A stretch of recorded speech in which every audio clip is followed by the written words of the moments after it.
Queridos amigos, ¿cómo están? Bienvenidos. Es un honor estar de nuevo aquí con ustedes. Un placer. Estamos hoy para hacer escatología. Nos toca hoy escatología. Es un día de lluvia y tengo muy cerca del micrófono sonido de agua que está cayendo. Probablemente si prestan atención en los momentos de silencio van a escuchar que cae el agua. Lamento ese defecto técnico que no debería por qué molestar, pero bueno, es lo que tenemos. Bueno, bienvenidos, espero que estén bien. Estamos una vez más reunidos para dar lectura al libro del Dr. Pentecost. Hoy tenemos una parte muy interesante en la que a medida que vamos leyendo, la lectura nos va comprometiendo hacia un terreno cada vez más complejo y delicado. Esto es previsible, es previsible en el estudio o en el programa de lecturas que tenemos por delante. Hoy vamos a adentrarnos en cosas muy, muy interesantes. Estoy como pueden ver, con Pompón. Pompón es un gato, es una gata que los días de lluvia se pone muy, pero muy tensa. Ustedes pueden notarlo probablemente. La tensión que tiene este ser, el estrés, ¿no?, que le genera el crepitar del agua cayendo en el pasillo, ¿no? Entonces, bueno, trataremos de hacérselo fácil. Pompón, no te pongas muy tensa, despreocupate. La lluvia, Dios hace llover sobre justos e injustos, sobre malos y buenos, dice la escritura, que si no llueve nos morimos, Pompón, porque necesitamos comer y para comer necesitamos la lluvia, la economía, cosas complejas pero que algún día vas a entender. Bueno, amigos, antes de empezar, un par de cositas. Quiero mostrarles acá, si logro ponerlo, creo que ahí está, sí, ahí tienen. Esta es una página, como pueden ver ahí, Conciencia Bíblica. Esta es una página de la que yo solía publicar desde el año 2017 más o menos, algunos artículos que hoy algunos han envejecido bastante bien, otros no vale la pena leer. Por eso yo no la recomiendo esta página, aunque es mía. No la recomiendo. He publicado aquí algunos videos, etcétera. Hemos hecho algún esfuerzo. Estas últimas publicaciones que ustedes ven tienen que ver con los videos del canal de YouTube. Pero llega un punto en el cual, por ejemplo, en noviembre de 2022, de ahí para abajo, solamente hay artículos en los que he abordado diferentes asuntos, problemáticas, versículos, discusiones, etc. Conciencia Bíblica se llama la página por ahora. He recibido esta semana una notificación de Meta, o sea de Facebook, diciendo que ellos no te dicen exactamente dónde, ni en qué parte, ni en qué artículo estoy incumpliendo las reglas de la comunidad, y que si no corrijo lo que haya sido que rompió las reglas de la comunidad. Fíjense que la última publicación es de septiembre de 2024. Bueno, hay bastante material, pero bueno, ellos me dicen que si no corrijo lo que incumple las normas de la comunidad, la página será borrada permanentemente. Yo he apelado a que un verificador humano revise, porque aparentemente hay alguna denuncia hecha por parte de alguien que se ofendió por alguna cuestión. Yo no suelo escribir cosas ofensivas, ni mucho menos explícitamente. Pero bueno, son cosas que pasan, ¿no? Son cosas que hay que asumir. Así que bueno, allí está la página. Si Meta la quiere borrar, que la borre, no hay ningún problema. Seguiré publicando en otro lado. Esta es la misma historia de siempre. Esta historia de censura, de discriminación, de segregación, de persecución ideológica que sufren todos los creyentes cuando publican cosas. Hay artículos picantes ahí adentro de esa página. Hay artículos que hablan acerca de cómo el gobierno censura y persigue a todos los creyentes que publican cosas delicadas en términos sociales, cuando uno es políticamente incorrecto, ¿no? Bueno, en fin. Lo que yo entiendo es que ha cambiado un poco la legislación últimamente, en las últimas 2 o 3 semanas. Hay algunos movimientos en las legislaciones de las redes sociales más masivas, aunque por ahí en algún momento se ha dicho que se iban a calmar los ánimos de censura en las redes sociales. Yo creo que no. La información que yo manejo, que es pública, me demuestra todo lo contrario. Y casualmente, justo en estas semanas que hay mucho movimiento en ese sentido, me llega ese mensaje diciendo que van a borrar la página. No hay problema. Yo no tengo otras verdades. Además de las verdades y los principios que tengo, no tengo otros. Son los únicos que tengo. Entonces no los voy a cambiar. Si la quieren borrar, que la borren. No hay ningún problema. Es algo que se puede esperar. Es algo lógico, ¿no? Es algo incluso, siguiendo el curso de las cosas tal como están, irreversible. La censura arrasa por todos lados. Seguimos en el canal. Oportunamente veremos si tenemos problemas también con el canal de YouTube o si podemos seguir adelante. En el caso de que tengamos problemas con el canal de YouTube, seguiré publicando en otras redes sociales. Y bueno, es algo normal. Es algo normal, pero que quería comunicar. No quería dejar de comunicarlo. ¿Con qué sentido, con qué perspectiva yo comparto esto? Simple y llanamente con el afán de que sea notorio a ustedes que están en contacto con estos materiales, que sea notorio que hay de parte de las redes sociales una persecución y una censura constante en importantes canales. Este canal, nuestro canal, no es importante, pero la censura se hace sentir y es una realidad, ¿no? Todos aquellos creyentes que queremos expresarnos claramente nuestras ideas, la enseñanza de la escritura, sufrimos censura y persecución. Entonces es algo real, no es una fábula, no es un mito, es algo real, es algo latente que está ahí. Así que bueno, nada, quería comentarles simple y llanamente eso. ¿Qué es lo que hace esto en mí? No me desmotiva, al contrario. Pronto vamos a empezar a estudiar Marcos, el Evangelio de Marcos. Estamos estudiando escatología, estamos estudiando en otra serie el Evangelio de Mateo. Y vamos a comenzar con el Evangelio de Marcos, ya que estamos más o menos casi por la mitad de Mateo.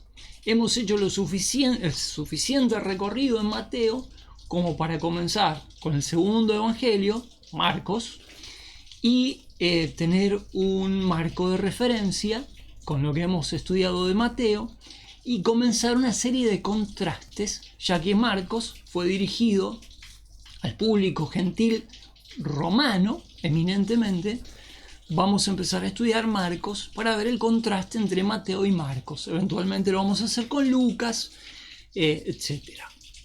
Así que bueno, amigos, lamento el ruido de la lluvia, el crepitar de la lluvia. Traten de disfrutarlo. Pero bueno, llueve sobre la ciudad de Rosario, aquí en la provincia de Santa Fe, en el litoral de la República Argentina. Hoy está lloviendo en medio de un verano terrible, abrasador. Voy a ir al PDF, así no perdemos más tiempo porque ya pasaron 10 minutos. Vamos al PDF con nuestra lectura en el libro de Eventos del Porvenir del Dr. Dwight Pentecost, que seguramente allá donde él está, en la Nueva Jerusalén, no está lloviendo. La lluvia es linda, no tiene nada de malo, pero allá no creo que esté lloviendo. Bueno, no estoy 100% seguro. Puede haber una lluviecita, la lluvia es linda. Pero bueno, el Dr. Pentecost, le mandamos saludos, que disfrute de su estadía allá, hasta nuestro reencuentro, cuando nos veremos. Algún día también podemos hacer algún directo con el Dr. Pentecost, cuando ya estemos en gloria, en la resurrección, en el reino. Seguramente va a llegar el momento. Y vamos a escuchar vamos a escuchar a él, a ver qué tiene que decirnos. También vamos a hacer un directo con el Señor Jesucristo y con el Dr. Pentecost. Eso va a ser más interesante todavía. Pero bueno, para esto todavía falta un poco. No creo que mucho, pero falta un poco. Bueno, estamos aquí en la página 71 de este libro. Y estamos en una parte muy interesante, en las implicaciones escatológicas del pacto abrahámico. El pacto abrahámico que se hizo hace más o menos unos 4.000 años entre Dios y Abraham. Este pacto determina no solamente el pasado, sino también el curso de la historia pasada, el presente, y tiene implicaciones hacia el futuro escatológico, donde Dios va a traer los juicios sobre esta tierra. Las implicaciones escatológicas de un pacto que se hizo entre Dios y Abraham hace 4.000 años son profundas, son implicaciones que van a modificar la historia de la humanidad, hasta incluso cuando lleguen los juicios de la gran tribulación. No solamente se modificará la historia de la humanidad, se modificará hasta la topografía terrestre, ¿no? Con semejantes juicios que habrá.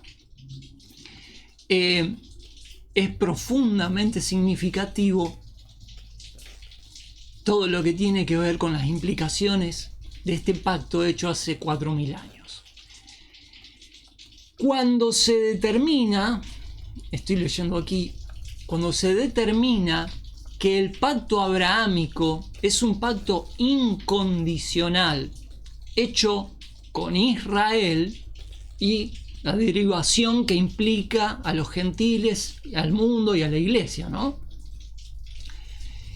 Y por lo tanto, no puede ser este pacto incondicional, no puede ser abrogado ni cumplido por otra gente que no sea la nación de Israel. Se ve que Israel tiene promesas concernientes a una tierra y a una descendencia que determinan el programa futuro de Dios. Estas palabras, tierra y descendencia, junto con la palabra bendición, resumen los rasgos esenciales de la porción escatológica del pacto. Un examen de las promesas de Dios a Abraham mostrará este doble énfasis de la promesa, ¿no? Lo que tiene que ver con la tierra y con la descendencia. Cuestiones aún por cumplirse. Continúo la lectura. Dice Génesis 12:7, a tu descendencia, dijo Dios a Abraham, daré esta tierra, la tierra en la cual estaba parado Abraham.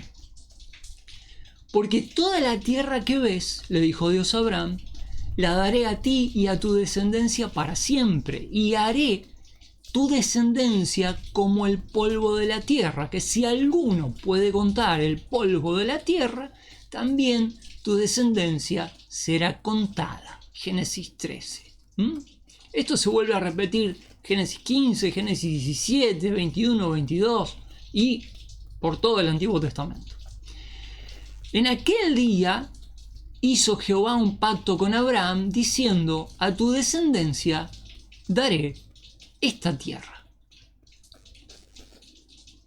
Y estableceré mi pacto entre mí y ti y tu descendencia después de ti en sus generaciones, por pacto perpetuo para ser tu Dios y el de tu descendencia después de ti.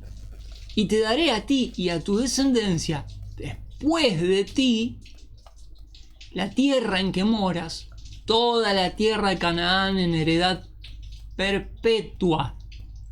Perpetua. Esto debe entenderse literalmente como lo entendió Abraham, Isaac, Jacob, David, Salomón y el Señor Jesucristo. Son términos literales. Es imposible, dice el Dr. Pentecost, citando acá, Génesis 17, Génesis 15, Génesis 13, Génesis 12, fíjense, ¿no? Es imposible escapar de la conclusión de que la promesa incluía rasgos relacionados con la descendencia física de Abraham y sus rasgos relacionados con la tierra dada a esa descendencia. Es necesario, entonces, examinar las áreas de la descendencia y de la tierra para determinar su efecto sobre eventos futuros. Ryrie bosqueja las implicaciones del pacto. Él dice, todos concuerdan en que el pacto abrahámico es uno de los pactos sobresalientes en la palabra de Dios. Los problemas cruciales relacionados con el premilenialismo son dos. Número uno, ¿promete el pacto abrahámico a Israel una existencia permanente como nación? Si es así, entonces en la iglesia no se están cumpliendo las promesas de Israel, sino que más bien Israel como nación tiene un futuro todavía en perspectiva. Y número 2, ¿promete el pacto abrahámico a Israel una posesión permanente de la tierra prometida? Si es así, entonces Israel debe todavía entrar en posesión de la tierra, ya que nunca ha tenido plena posesión de ella en su historia. La letra A. Creo que este es el aporte más sustancioso que vamos a tener en la lectura de hoy. ¿Cuál es la descendencia de Abraham? Hay un lío con esto. Yo creo que voy a titular, estoy casi seguro, pero creo que voy a titular este video ¿cuál es la descendencia de Abraham? Para abrir un interrogante y de alguna manera invitar, ¿no?, a aquellos curiosos a considerar este estudio. ¿Cuál es la descendencia de Abraham? Bueno, parecería obvio a todos aquellos que no están tratando deliberadamente de pervertir la enseñanza clara de la Escritura, que la simiente o la descendencia de Abraham es, por necesidad, el término aplicado a los descendientes físicos de Abraham. Balfour escribe: un examen de todo el contexto del pacto abrahámico muestra que, primero que todo, estaba unido vitalmente a Isaac, la descendencia física de Abraham. Dios dijo a Isaac antes que naciera: confirmaré mi pacto con él como pacto perpetuo para sus descendientes después de él. Génesis 17, 19. ¿Cómo entendió Abraham el término descendencia aquí, cuando se le dijo esto? Bueno, obviamente tenía referencia a la descendencia física. Isaac y sus descendientes físicos. Dios no dijo que ninguna bendición espiritual vendría sobre aquellos que estaban fuera de la descendencia física, sino que la sucesión física de Isaac heredaría las promesas dadas a la descendencia de Abraham. No hay nada más claro que el hecho de que Abraham, Isaac y Jacob entendieron que el término descendencia se refería a su linaje físico.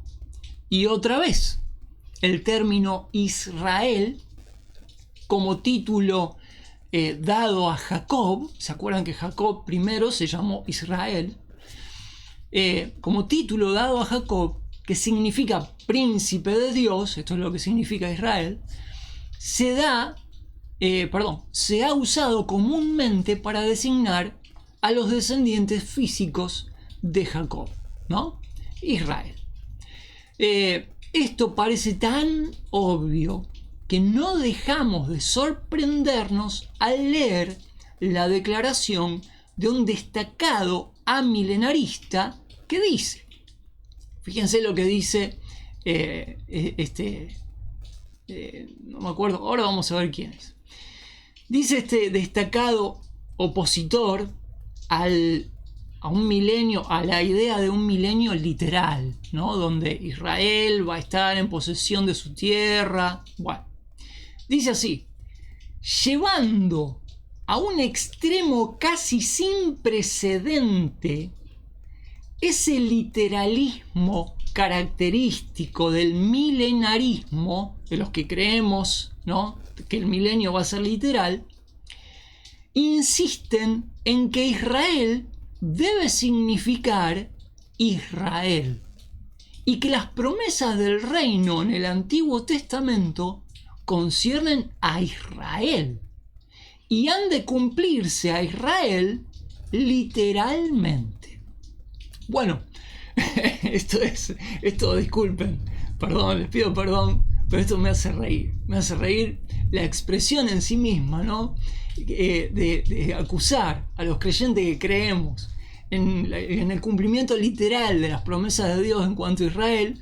Se nos dice que es un extremo sin precedente, ¿no?, creer que Israel en la Biblia significa Israel, ¿no? Bueno. Puede señalarse que el punto de vista defendido por el premilenialista, soy yo en este caso, ¿no?, que creo que Cristo vendrá, irrumpirá la historia y establecerá su reino. Esto significa en parte ser premilenialista, que Cristo viene antes de los 1000 años, ¿no? Puede señalarse que el punto de vista defendido por el premilenarista apenas puede llamarse un extremo sin precedente del literalismo. Porque otros, aparte de los premilenaristas, forzados a aceptar esto debido a la consecuencia en la interpretación, han sostenido que Israel significa justamente lo que la palabra implica. Hodge, un postmilenarista, uno que cree que cuando hayamos evangelizado y convertido a toda la masa mundial, ahí Cristo va a volver. Bueno, aunque la Biblia diga lo contrario, ¿no? cuando dice que en los postreros tiempos, ¿no? Dios tiene paciencia, esperando que el hombre se arrepienta, ¿no? Bueno, pero Hodge, que es un postmilenarista, y Hendrickson, un amilenarista, uno que ni siquiera cree que exista un milenio literal, así lo han sostenido. Hodge, tanto como Hendrickson, ellos reconocen que Israel en el Antiguo Testamento significa Israel. Es una alusión a la descendencia física de Abraham, Isaac y Jacob. Es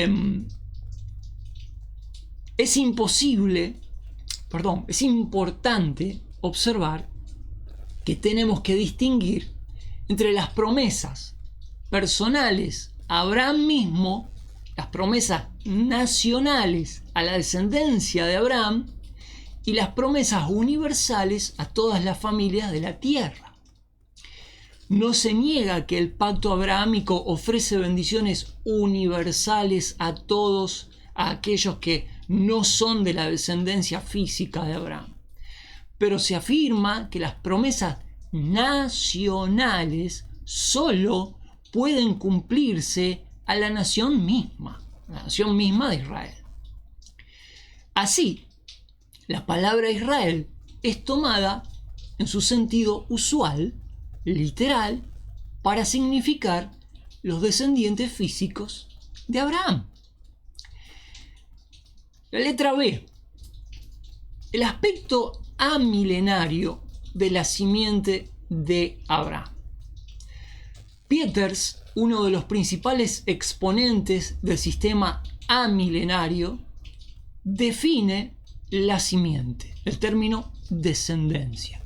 ¿Cómo lo define? Bueno, lo define así.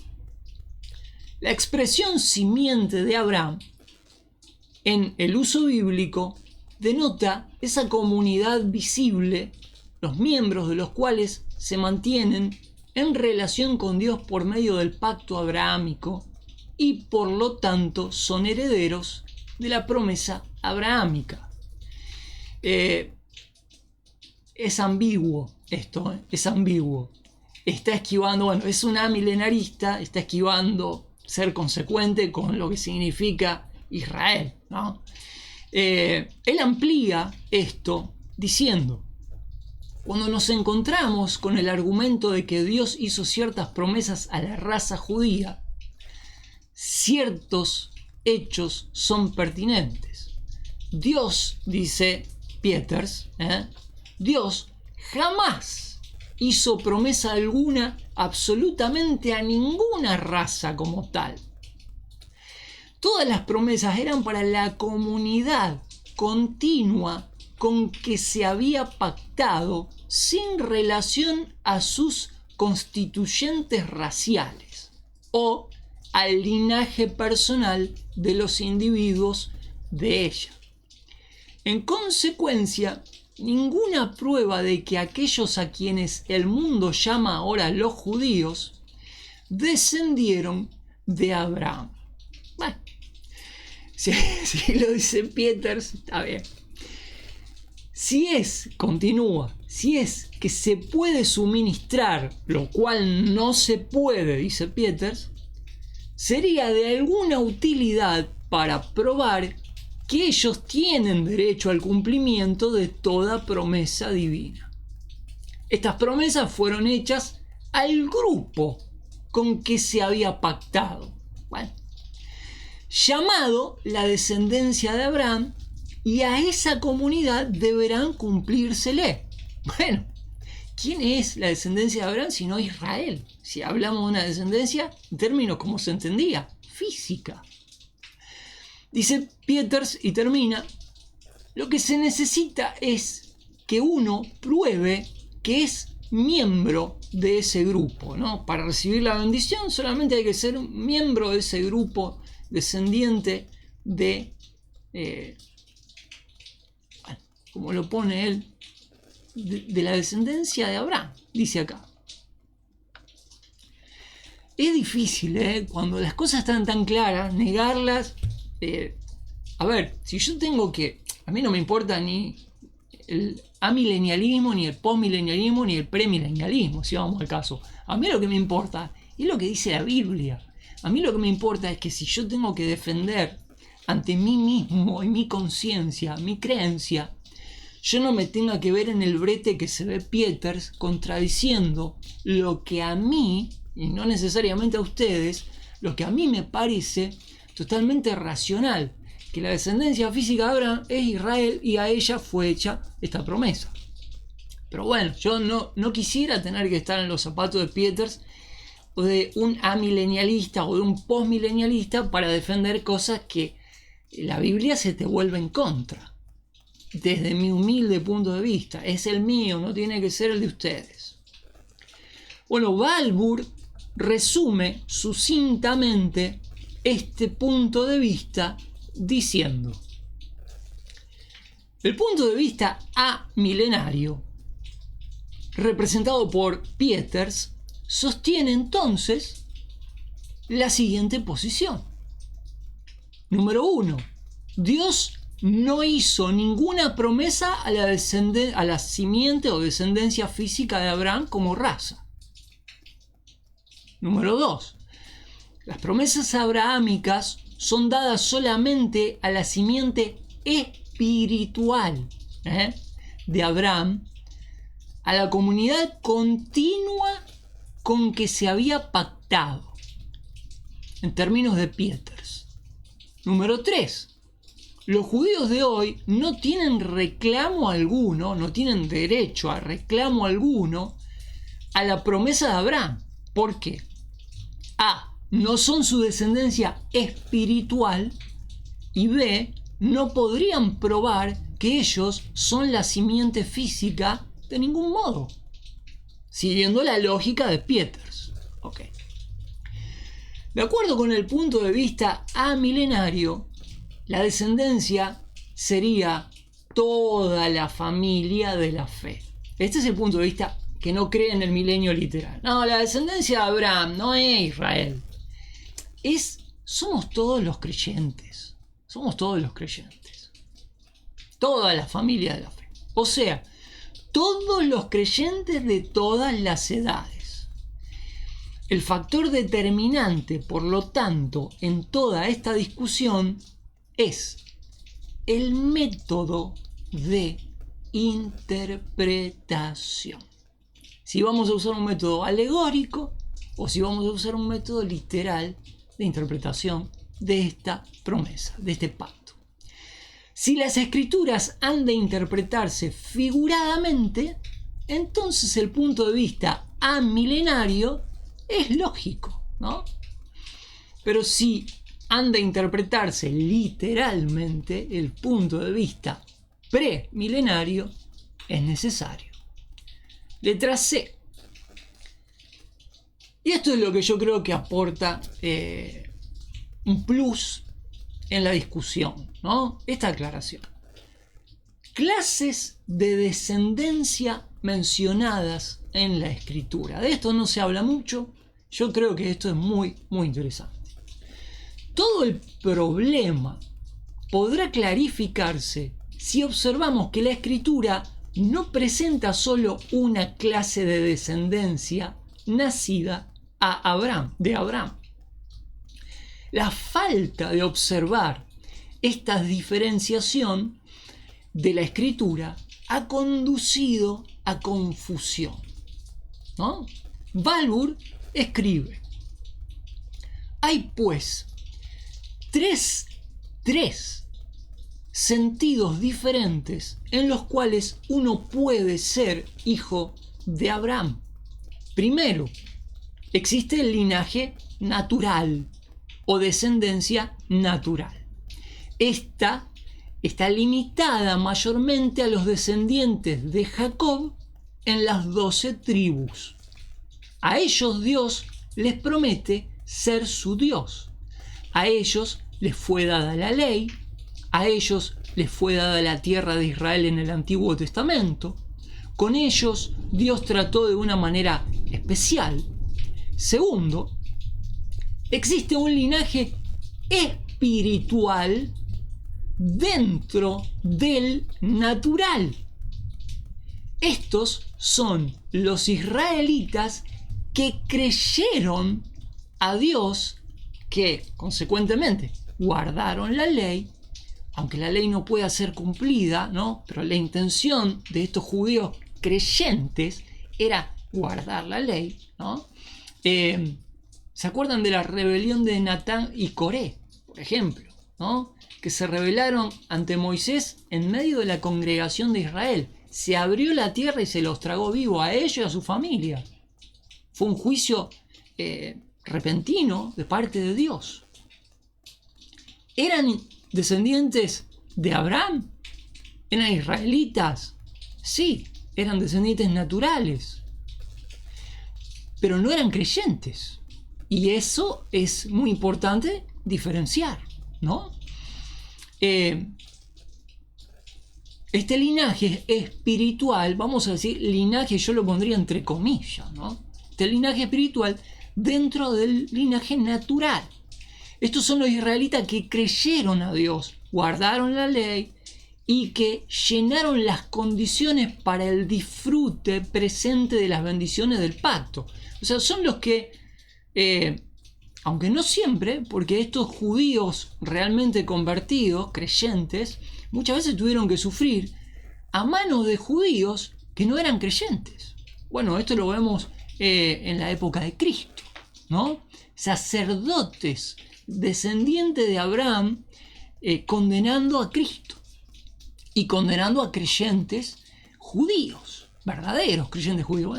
Esta dualidad dentro del pueblo de Israel hay que asumirla, hay que aceptarla, hay que entenderla. Releo. Aquellos que finalmente, bueno, voy de nuevo sobre este segundo aspecto, ¿no? Existe un linaje espiritual dentro del natural, son los israelitas que creyeron, que guardaron la ley, que llenaron las condiciones para disfrutar de las bendiciones del pacto en su día, ¿no? Aquellos que finalmente posean la tierra en el milenio futuro, también pertenecerán al Israel espiritual. Tercero, hay una descendencia espiritual de Abraham que no son israelitas naturales. No cuesta mucho entender esto, ¿no? Aquí es donde entra la promesa a todas las familias de la tierra. Esta es la aplicación expresa de la expresión en Gálatas 3, 6 al 9. Bueno, no hay otro libro como Gálatas para hablar de esta diferenciación y de los detalles de aquella descendencia espiritual de Abraham, que son los creyentes gentiles no naturales judíos, que heredan la bendición dada a Abraham. En otras palabras, en los hijos de Abraham espiritualmente, que vienen de los paganos o gentiles, gentil se usa mucho más en la escritura, se cumple ese aspecto del pacto abrahámico que estaba relacionado con los gentiles en primer lugar. No las promesas pertenecientes a Israel. El único sentido en el cual los gentiles pueden ser descendencia de Abraham en el contexto de Gálatas debe ser en Cristo Jesús. Tienen que poner pausa, leerse Gálatas capítulo 3 completo. Yo ya lo hice, ya hice mis deberes, ahora les toca a ustedes leer esto que dicen acá estos muchachos, leer la escritura y ver si este argumento tiene sentido. Este es un trabajo que tiene que hacer usted. Sigue. Y si vosotros sois de Cristo, dice Pablo en Gálatas, ciertamente linaje de Abraham sois y herederos según la promesa. Esto se lo dice Pablo a los Gálatas que eran las iglesias de Galacia, eran iglesias gentiles, la región de Iconio, Listra, Derbe. Bueno, se puede estudiar eso, ¿no? Ellos son los gentiles en Cristo, vamos, los creyentes, nosotros, ¿no? Yo me llamo Diego Silvano, no me llamo Silvano Stein, no soy judío. Ellos, en referencia a los gentiles que se han convertido a Cristo, son descendencia de Abraham en el sentido espiritual solamente, y herederos de la promesa dada a todas las familias de la tierra. Aunque los premilenaristas pueden estar de acuerdo con los amilenaristas en lo concerniente al hecho de una descendencia espiritual de Abraham que incluye a los gentiles, ellos niegan, los premilenialistas, los que creen que el milenio es literal y que Israel todavía tiene que recibir las bendiciones, el cumplimiento total, de disfrutar aquí en la tierra de todo lo que le prometió Dios a esa nación. Estos niegan que ellos niegan que en esto se cumplen las promesas dadas a la descendencia natural, o que las promesas a la descendencia de Abraham se cumplen para los creyentes gentiles.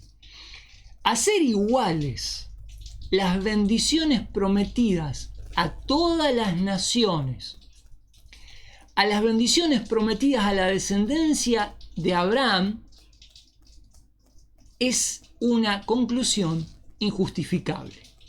En otras palabras, considerar o creer que Israel es igual a la iglesia es injustificable, especialmente si uno entiende qué significa la descendencia natural de Abraham, que dentro de esa descendencia natural de Abraham, el pueblo de Israel, había creyentes y no creyentes, y que eventualmente esta bendición llega a los gentiles y que los gentiles heredan la bendición en un sentido, pero al mismo tiempo de que esta bendición alcanza a los gentiles, hay una diferenciación, hay promesas hechas a la descendencia de Abraham natural, a los judíos que eran creyentes. A ellos se les prometieron ciertas cosas.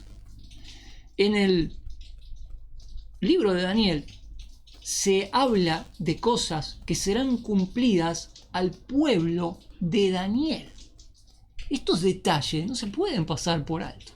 El pueblo de Daniel no es la iglesia 700 años antes de Cristo. El pueblo de Daniel, las profecías que se dan en Daniel y se habla de un cumplimiento de cosas muy particulares al pueblo de Daniel, y esa es la expresión que está en la escritura, son cosas que Dios va a hacer por Israel en un futuro cuando llegue el tiempo de la gran tribulación.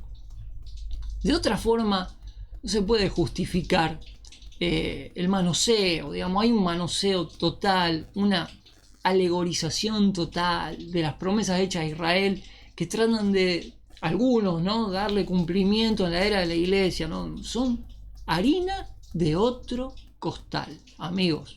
No es consecuente el estudio, no concluye claramente, no hay claridad, no hay coherencia. Cuando una cosa no tiene, en sus resultados no tiene claridad, no tiene coherencia, hay que volver a estudiar.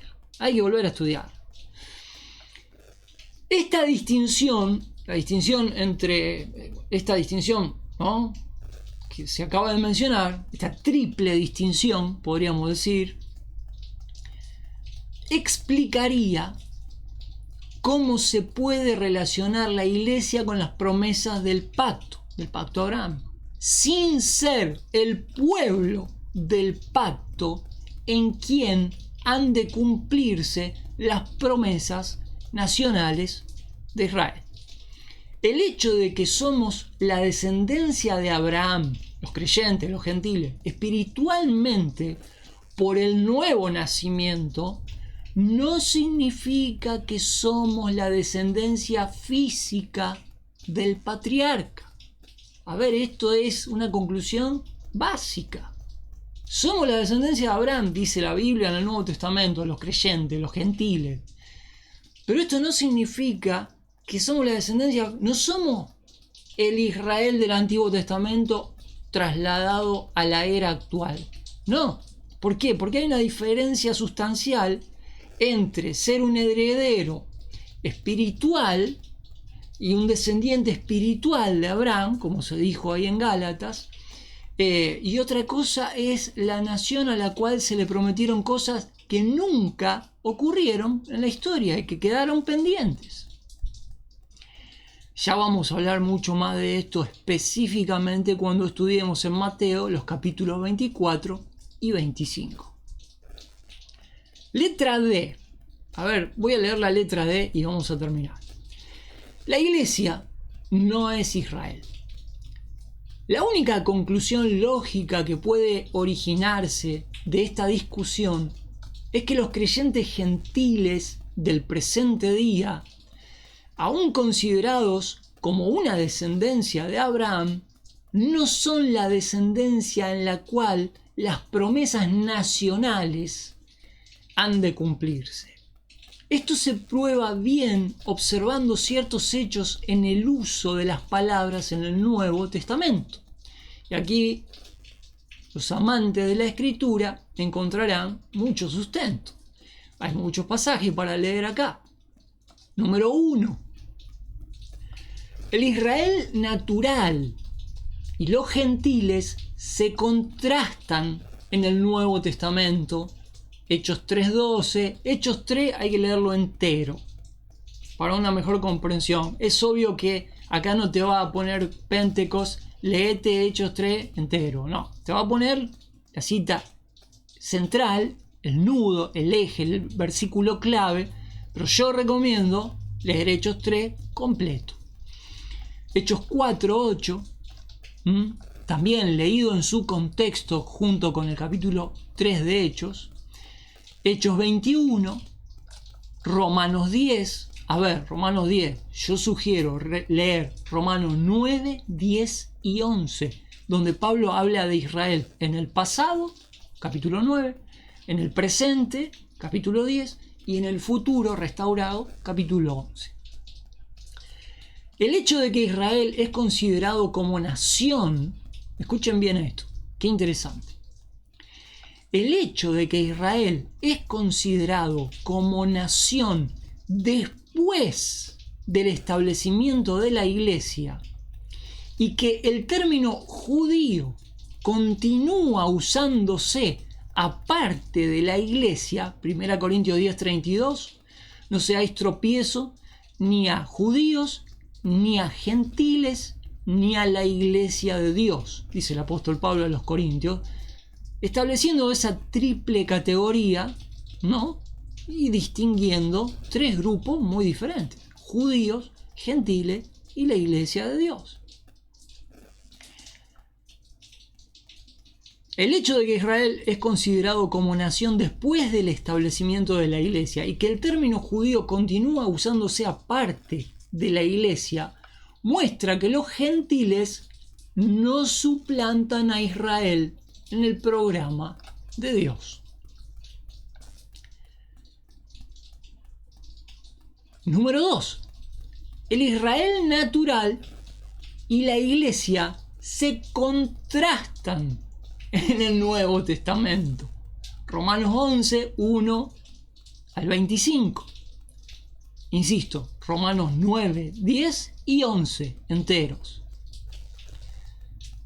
También 1 Corintios 10, 32, recién citado. Se contrastan. Israel y la iglesia se contrastan. En Romanos 11 se muestra que Dios ha sacado la nación de Israel fuera del lugar de bendición temporalmente, pero la restaurará a ese lugar de bendición cuando su programa con la iglesia haya terminado. ¿Cuándo termina? Con el rapto de los santos. Esta consideración indica que la iglesia no suplanta a Israel en el programa del pacto de Dios. Número 3. Vamos terminando. Los cristianos judíos, que serían una parte del Israel espiritual, y los cristianos gentiles se contrastan en el Nuevo Testamento. Romanos 9:6. Romanos 9, hay que leer Romanos 9, 10 y 11, porque es un bloque de enseñanza que da el apóstol Pablo en cuanto a Israel y los contrastes entre la iglesia e Israel. Repito esto que es muy importante. Los cristianos judíos, que serían parte del Israel espiritual, y los cristianos gentiles se contrastan en el Nuevo Testamento, donde Pablo contrasta estas promesas que pertenecen al Israel natural con aquellas que pertenecen al Israel que entra en ellas por la fe. Y Gálatas 6, 15 y 16, donde Pablo específicamente menciona a judíos creyentes en la bendición pronunciada sobre el cuerpo completo de Cristo. El punto de que la iglesia de hoy no es el Israel en el cual se cumplen estos pactos parece pues bien establecido. Es extraño que el amilenarista, que discute que los pactos no necesitan cumplirse porque eran condicionales y las condiciones no fueron satisfechas por Israel, y que discute además que no se cumplirán porque se han cumplido históricamente en el reino salomónico, ahora el que no cree en el milenio literal arguye que están siendo cumplidos en la iglesia. Y esto es una cosa de loco. No es consistente. Si eran condicionales o se han cumplido ya, ¿por qué no olvidar las promesas del pacto completamente? ¿Por qué hacer de esto un problema? La única respuesta es que los pactos forman tal fundamento para la completa expectativa de la palabra de Dios que no pueden pasarse por alto, aún por aquellos que niegan su existencia o su importancia para el programa escatológico. Bueno, amigos, yo dejaría acá. Dejaría por aquí. Sí, 53.000 minutos llevamos. Pompón, me abandonaste, Pompón. Te fuiste al sillón nuevo ese y me dejaste solo acá. Qué mal, Pompón. Bueno, yo te di mi respaldo, que era este. ¿Te acordás que yo usaba este en una época de respaldo? Bueno, te lo adueñaste. Me dejaste con esta porquería que tengo acá, chiquitita. Y ahora resulta que también te vas. Bueno, ok. Después vamos a charlar. Amigos queridos, dejamos acá esta discusión apasionante. Hay que seguir dándole vueltas a esto, Hay que seguir estudiando, discutiendo, argumentando. No se trata de llevarle la contra a nadie. Se trata de... A ver, este es mi punto de vista.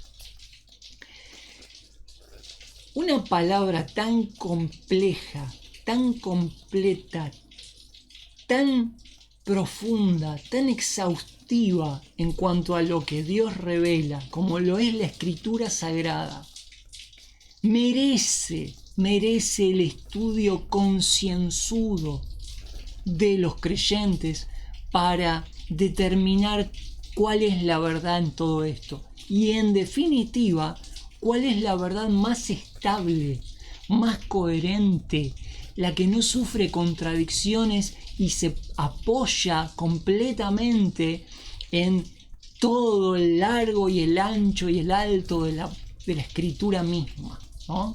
Creo que la escritura merece esta atención, esta deferencia, este trato especial. Estamos hablando de una escritura que es la revelación de Dios. No tiene paralelo, es el único tesoro diferente presente en este mundo. Es una palabra inspirada y preservada divinamente. Es la palabra por la cual la historia será juzgada. Es la palabra por la cual los creyentes serán más o menos recompensados, si a alguien le interesa eso. Después de todo, hacer las cosas bien para Cristo es algo importante, según la misma Escritura. Y toda esta discusión no tiene que tener una tendencia a llevarle la contra a nadie, sino esclarecer para uno mismo,